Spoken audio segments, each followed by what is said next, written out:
Hello, everyone, and good afternoon. Today I'm here with Gilbert from the Netherlands. He is the author of the book Social Skills for Analytical Thinkers. Hello, Gilbert, how are you? Hi, good to see you again, and I'm doing very good. I moved to a house a few weeks ago, a new Ah, house, that's so I'm always very nice. excited. Yeah, In the Netherlands. in the Netherlands, yeah, in Yes. Amsterdam still. Yeah. Still. Uh, So yeah, how are you you still doing? have it. I'm good. I'm in Spain now, actually. I'm coming back tomorrow to the Netherlands, to the cold. Right, Yes. yeah, be prepared. Yes. Yeah. How was Yeah. the time in Spain? Well, can you see my color? I'm red for the sun. So it was really good. In Valencia, it was like 16, 17 degrees during the day and sunny. So it's Great, nice. yeah, it's a Yeah, great place. yes, it's really nice. But well, the Netherlands is good too. You don't think about the weather, the rest is good. Yeah, it's a good life. It's a good life. We're going into the more extreme lockdown though soon. Yeah, I hear about Yeah, this. but But yeah, well, we're gonna survive. yeah, but in Spain, also in Valencia, well, in Spain is different in each area, but in Valencia, they are closing now all the commercial places. Mm-hmm. And also you have to be at home at 10. So this is Right. early. 10 is early for Spain. Yeah, it's very early. It's before dinner.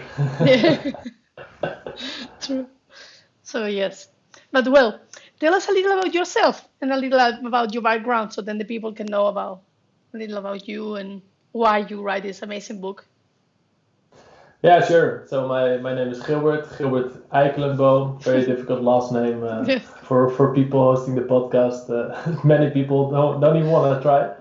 And I have a background in behavioral economics because that's what I studied, a master's in behavioral economics. And what I find so fascinating about that is that people make decisions all day, thousands of decisions, 35,000 actually. Research suggests that we take Well, 35,000 it's a lot. decisions every day. It's a lot, and many more we're not aware of even. And what I find fascinating is to understand why people make certain decisions, why they make easy decisions like getting up early in the morning, but also bigger decisions where you want to work or who you're going to marry.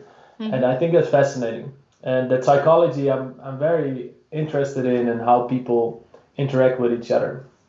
And some years ago, I was often interacting with others, but I was very much focused on the analytical side. I wanted to evaluate everything I was about to say because first I wanted to think, okay, is this valuable enough for the conversation, and is this good enough? Is this smart enough? It's But that difficult. doesn't. Yeah, it's very difficult if you approach each interaction like that because it's not very natural. It's too robotic, and and also in my professional life, I found out that focusing only on the analytical side doesn't really work because when I did a presentation, I brought all the data, I brought all the insights and analysis, but if I don't make the connection with the audience and understand what's important to them, then all my ideas and my suggestions are not going to be implemented. So, Yeah, and yeah, that's also when I realized, okay, there's more than just the analytical side. And then last year I was doing a trip around the world together with my girlfriend just before COVID. So I've been incredibly lucky. lucky to finish that indeed. And after my trip around the world, I was planning to start my own company to help other analytical type of people working in data or IT to improve their people skills. And then I was thinking about my career, the first days and months about my career, what I struggled with personally, and what I would have wanted to know back then. Mhm. And that's exactly what I started to write down. I started to write down some lessons, some things I learned, in the hope that it would be beneficial for other people. And my idea was just to write 20 pages, Wow. but it started to grow and grow. My idea was not to write a book, but this also Oh, shows that really? you plan everything, right? No, it was not my plan. I was in Guatemala writing some pages, and I thought, okay, I'm not sure where this is gonna end, but my idea was just to write 20-page PDF documents. But Oh, yeah, wow. Yeah, but well, here we are. I think you have too many things to share, so the 20 pages is not enough. Yeah, exactly. And I think everyone has I believe everyone has something unique to share, and even people that have not written a book or don't have the ambition to write a Hmm. book, I think if you write down your thoughts on paper, it's so valuable because you discover more about your idea, whether it's good or Yeah, that's not, true. and you get more ideas. Do you have to say what's your experience about Well, having ideas and writing them in I your mind? didn't write any book, but sometimes things that I think they are obvious, and I share to someone because I think everyone knows it because it's common. It's not that common. It's what I do, and then the people say, "Oh, thank you. I never think about it," and it's like, "Oh, really?" See, and So then that's yeah, valuable, right? yeah. But for usually for me is what I do, so it's not that important. But for the other people, it's like, "Wow, this is good." And this happened to me with other people, the other way around too. That they tell me things and it's like, wow, that's amazing. And they are like, really? Indeed, Yes. yeah, and I think many people have that. Many people are a bit reluctant to share ideas because we are so afraid of judgment and what other people will think, and I think that holds us back from expressing our ideas, Yeah, even that's if true. it's such a bold vision or a kind of weird idea. That's what we think, but maybe there's something valuable in it that other people can build upon, Yeah, and and I also think because it's a shame. yeah, and also because sometimes we think that it's too easy that everyone know it. Because that happened to me. There are things that I do, I think everyone knows it. So it's like, why I'm going to say it? But then when you realize that the people that know it, it's like, okay, then I can talk about it. Yeah, exactly. Because you think it's obvious, you Yeah. you have that knowledge, and you think it's logical. I mean, it makes sense. It's in your head already. Yes. But for other people, it may be the missing puzzle, Yes, maybe true. piece of puzzle. Yeah. And coming back to your book, can you tell me a little about what it is, for what kind of people is the book, how it works? Sure. Yeah, my book is written for analytical thinkers, as I call them. And analytical thinkers I define as people that recognize themselves in at least 10 of the 20 words that describe the character. I'm not going to name all 20, Okay. but to name a few is analytical, of course, and usually a bit more introverted. People that first think and then say something, and you get the idea, right? So people that are quite Yes. analytical and less emotionally driven.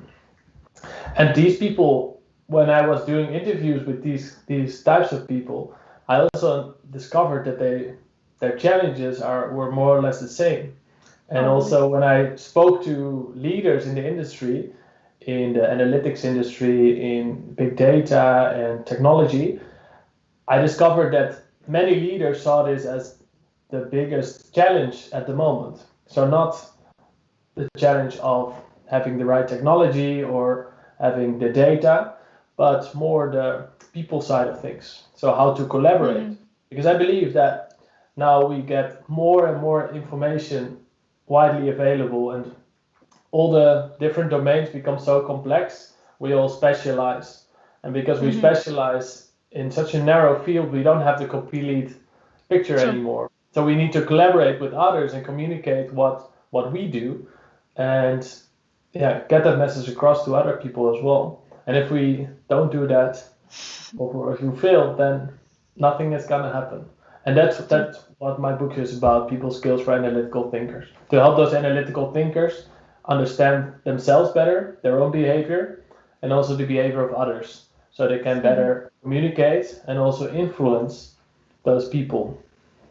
Yeah, when I saw the first time your book, I was like, oh, I know a lot of people in the technological area that can read this book, and it will be really useful.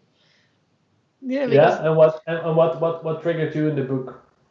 well, the first I didn't read all the book, but what I see at the start, I work with a lot of technological companies, and they know a lot about their products, and they communicate in a way that is really difficult for the regular people to understand, but they don't realize. So for me, sometimes it's difficult. I work in communication, so I need to communicate what they think I need to translate to the people. And sometimes it's really difficult because they don't even know how to say it to me. And it's Right. like, okay, but they understand, they can show me how it works. But to explain is really, really difficult. Mm-hmm. Right. And what do you think is the main obstacle of explaining that for them? What is preventing them from communicating clearly? I have no idea, to be honest. I don't know.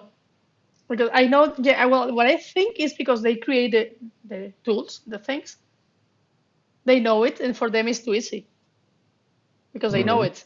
So I think it's something Right. similar like what I was telling you before, that they know it and them it's obvious how it works. But Mm-hmm. sometimes it's Yeah, not that easy. indeed. Do you know the curse of knowledge? This concept, the curse of knowledge? No? Mm, It's it's a concept that comes from the US. There was a Stanford experiment from Stanford University where this lady who was in her undergraduate PhD, and she set up this experiment, which was fascinating because what she did was she set up a group of tappers who tap a song without mm-hmm. singing but Yeah. tapping on the table, and a group of people that were listening. And then the tappers, they got an easy song, for example, Happy Birthday, a really easy Mm-hmm. song that everyone Yes. knows. And they needed to tap it out on the table. And then the tapper needed to uh, give an estimate of the percentage of people that would guess it. And you can probably feel where this is going. The tappers who think, okay, I'm explaining my song, Yeah. they hugely overestimated the number of correct guesses of the Really? listeners. And yeah, and because it was 50% over 2.5%. So only 2.5% of the people guessed it, while they thought 50% would guess it. And the Wow. reason is because these tappers who think, okay, I'm tapping Happy Birthday, it's so easy because they can hear the song in their head. And I think it works the same way with explaining expert or Yes. technical knowledge because you cannot imagine, you cannot empathize with someone that doesn't understand because it's so clearly in your head that you Yeah. cannot understand differently. And so that's the curse of knowledge. I think it's a fascinating concept, Yeah. and Wow. to realize our own curse of knowledge, that we are also cursed by the Yes. knowledge, is helpful in communicating more clearly. Yeah, but this happens in all the areas because also for me, when I do communications, I write it down and then I leave it. And when I check it back, trying to put myself in another perspective, sometimes it's like, oh, this is not clear. And I Right. write it down, but it's like, okay, if you don't know about this subject, you're not going to understand it. Exactly. Exactly. Yeah, I think everyone is guilty of that mistake, and realizing that and changing your narrative and your communication is valuable because there's so many ideas in the world that Mm. are expressed but never understood, and I think that's a shame. Yeah, exactly. And also, you need to know to who you are talking about what subject because you cannot talk the Exactly. same way to different people. Exactly. And I think many analytical thinkers, and me as well, still sometimes, and especially in the past, struggle with this because I was so busy with thinking what I was about to say and about the product and what I wanted to say that I forgot about the people on the other side. What matters to them? What knowledge level do they have? So Yeah, how complicated can I yeah, too make it? much. Exactly. Way too many details, and that doesn't really matter to them. Yes. Yeah, I live this every day. This is my life. But I like it. I like it because it's really interesting to see how the same thing you can say it in so many different ways depending to who you are talking. So I think Exactly. it's really Exactly. interesting. Yeah, because it Sorry. comes down to all the different personalities we because of course you have these personality models and they can help to understand our own Yeah. behavior and other people. But if we would have an accurate model, it would be 8 billion people, right? And that's why it never stops to amaze me how people work and how people are different from each other. Yes. Yeah, it's great. I love it too. And another question now, you talk also about the soft skills. They are really important now to communicate too. Why you think they are really important now? Well, they are always important, but why you think now are more important than even than before? Now, what I see in the market is that of course more and more tasks are being automated, Hmm. and especially tasks that can be easily reproducible by machines. And the more we go in that direction, the more the world gets automated, the more demand will be for tasks that are difficult to automate, which is empathy, which is understanding other people. And of course, machines can do some of that. There's artificial intelligence algorithms that write books even. So there's some creative part there in there as well. But really understanding the audience, really understanding what matters to other people and making a human connection is very difficult to mimic with a machine. Yes. And that's why these emotional skills or soft skills are really on the rise. And many people are surprised by that because they think, okay, the world is all about technology and data now. And of course it is. But next to that, there's also a big rise in the need for soft skills. And that's also one of the reasons why I'm passionate about these type of subjects. Mhm. Yeah, and also to collaborate, you need to develop all those skills. Otherwise, it's not possible. And people is Yeah, collaborating more these days. Do you feel also that people is collaborating well with each other? yeah, I think you need to. I think you need to, especially in business or yeah, for any job for that matter. Of course, if you're a researcher and you're by yourself a lot, then it's less relevant. But all roles in business and many other industries, you need to be able to collaborate, and you cannot collaborate well if you don't have any empathy. Because if you just do it your Yes. way and that's it, there's no flexibility whatsoever. Uh, Early or later it's gonna collide with other people. And yeah, I think you're completely right that collaboration is very important. Yeah, you collaborate with the people that you feel that you have some connection. Otherwise, it's like, no, thank you. Yeah, exactly, then you only collaborate with people that are similar to you. But yeah, like we just discussed, there's so many people that are different from you. Yeah, and I think that creates a lot of tension in relationships between people. Yes, true. Yeah, and I went to your webpage because I was checking a little more about you, not only your book. And I read a sentence that I really like it. That you say that the main challenge is the gap between data and business. Can you talk a little more about it? What you mean exactly with this? Absolutely, yeah. It's a point similar to what we just discussed, because Hmm. these data people and business people, they often have a different personality. They have a different job role, but also a different personality. In many cases, these data people are usually more analytical. Um, they're usually a bit more technical, and the business people in the business, they like fast results. They're usually better at, I'm generalizing here, but Yes, that this yes. is really the gap we're seeing, because they're more interested in marketing, in sales, in quick results.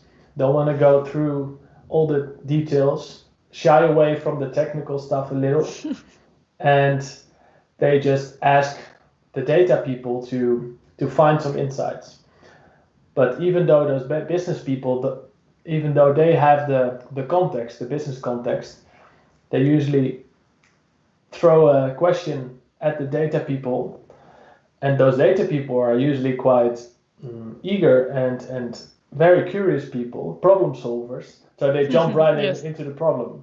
And sometimes it happens that the people, the data people, the data analysts, data scientists, jumps into the problem right away without understanding. Okay, what am Hmm. I am I trying to solve?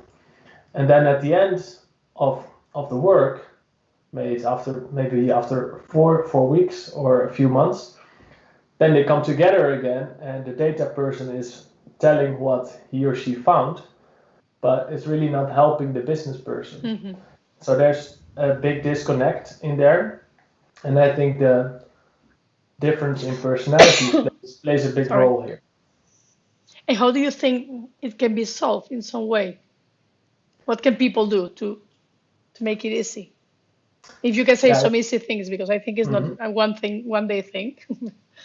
Sure. Yeah, I think what it all starts with is the mindset, and is a mindset of collaboration instead of blaming. Mm-hmm. Because it's so easy if a project gets messed up, it's so easy to finger point to someone else and say, hey, yeah, Yes. he was late with the data, or okay, he gave me some insights, but it really doesn't help me, and that's why we don't have as much impact as I wanted. But by blaming, you resolve nothing, and Yes. also it harms the relationship. So I think the mindset of accountability and taking responsibility is fundamental. And then step by step, you can also learn to, as a data professional, you can ask to learn to, instead of jumping in right away and solve the problem, ask a few more questions, get some more business context. And also throughout the process, not at the very end when you're done and have put in all the work, but somewhere in between as well, show the work and ask if it's going in the right direction. And I think from the other side, tips for business people is to be a bit more patient and also be willing to understand the technical details, because the people in data, they are very knowledgeable, and I think it would be a shame not to use that knowledge Mm-hmm. and explore their curiosity, and therefore also learn a bit more. And even if it's not your primary interest, the technical side, I think is too good to learn a bit more. Yeah, well, I think in those days it's important to know the basics for Exactly. everyone. Sorry, I have a little cough. That's all But right. yeah, okay, so it was really interesting. But if you can share three tips, I don't know, three, five, the most important things for the people to remember and to apply if that is the case they need to improve, what would you say to the people that is listening? The first thing I would say is think about the other person first and then about yourself. Important point. hmm Yeah, not just in kindness, but also in communication. I think Yeah, that yeah. helps a lot. Then, second point is keep a journal, because journaling A helps a journal. lot. Yeah, to write down your thoughts and understand what is all in your head, and that made me so much more self-aware by understanding. Oh, yeah. Okay, I had this business meeting. I wrote down what worked well, what didn't work well, and then to have this internal Oh, hmm. evaluation and then move on. And it also helped in becoming more self-aware, because for 30 days straight, I wrote down every day at the end of the Oh, yeah. day.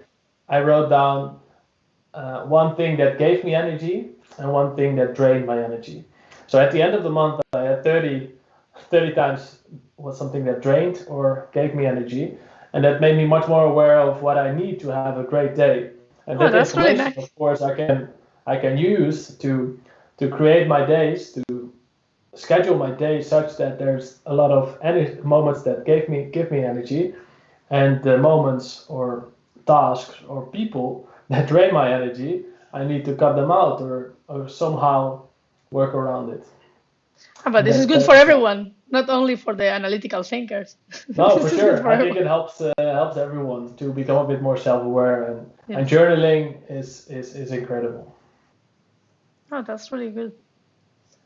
And Yeah, anything else? yeah. I think that's something different compared to the topics we discussed, but I started posting more on LinkedIn 2 years ago, and of course it's nice to get more followers, to get an audience, because it also Hmm. helps in selling books Yes. and reaching more Hmm. analytical thinkers. But I don't think it's the biggest advantage of posting on LinkedIn, because what I see as the biggest advantage is that you need to create something and you need to write down your thoughts in a way that makes sense, not only for yourself but also Yes. for other people. And what makes it interesting is that there's this part of vulnerability, because people will judge. Some people will not like your content, some people will hate it, and some people will think it's, I don't know, could be fluffy, could be not interesting. But by doing that consistently, I feel you also build some self-esteem about, this is my Oh, message, really? That's good. like it or not, but this is what I believe in, this is what I stand for, and that's it. And I think building that consistency helps to build more courage, to build more self-esteem, and also to understand what is the message you want to share. Yeah, that's a good point because it's true. Sometimes it's difficult to be upfront, to put you there. It's like I don't really like, to be honest, I don't like to make videos. But I start But with you still do YouTube. it. Yeah, I start and now I'm used to it. But at the beginning it was really, really difficult because I didn't like Right. it Right. How did you overcome that? How did doing you it. deal with that? I do it. I compromise myself. I say that I was going to do it and I do it. Great. This is the way I work when I want to do something, even if I don't like it. If I know it's going to be good, I do it. And then Yeah, it's fantastic. when I have a compromise with myself, that's it. Yeah, great. Good for you. Because I think many people feel that resistance internally, but then not decide to make the jump and Yeah. post on YouTube, for example. So I think But you need to trick yourself. There are things, for example, I'm really introvert and I'm really shy. People don't believe that I'm shy, but I'm shy. But people don't believe it because I do what I have to do. But for example, if I have to make a difficult call, I send an email and I say to the person that I'm going to call them at this time. So then now I have to do it. So it's like I put things that I have triggers that I have to do it, that I cannot just say no. And if I have a video with you, for example, I have to do it. I cannot leave you there waiting. So when you put right, someone in the other side, when there is someone, you are forced to do it. With LinkedIn, maybe it's a little more difficult because it's you with yourself. right, But when it's yeah, with someone, I think it's not yeah. easy, but less difficult. Yeah, you for sure create some accountability, and you need to do it. And Mhm. I think it's a great way, because there's a lot of things in life that we would love to do. There's this internal desire Mhm. to make YouTube Yes. videos, for example, but a lot of people don't do it. They don't take the chance, don't change their job because they're afraid, and of course those fears are real, right? I'm Mhm. not saying that Yes. those fears are not there, but I believe if you act irrespective of the fear you feel, and you dance with the fear, as Seth Godin calls it, but still make the jump, I think it leads to a lot of progress and satisfaction as well. Yeah. Now it's not that difficult. After a few months, it's like okay. Yeah, Yeah. exactly. So maybe there's another challenge lined up for you. Yeah. Maybe I go to the next level. Exactly. Maybe I start doing videos alone. But this is the next one Right. Yeah. because That's there's the quite compromise. This is more difficult because it's just me right. and myself. Right. I understand. I would also expect it's more difficult to fill that time and conversation with yourself and still make it interesting. But it sounds like a good challenge. Yeah. I don't know when, but it's there. Okay, so thank you very much, Gilbert. It was really nice talking to you. I recommend your book to Absolutely. everyone. I will share the link of your book. So then everyone that listen to you, they can buy the book. Yeah, that's great. Thanks a lot. I also have a free preview online on my own website if people are interested. So thank you very much for the conversation. I really enjoyed it.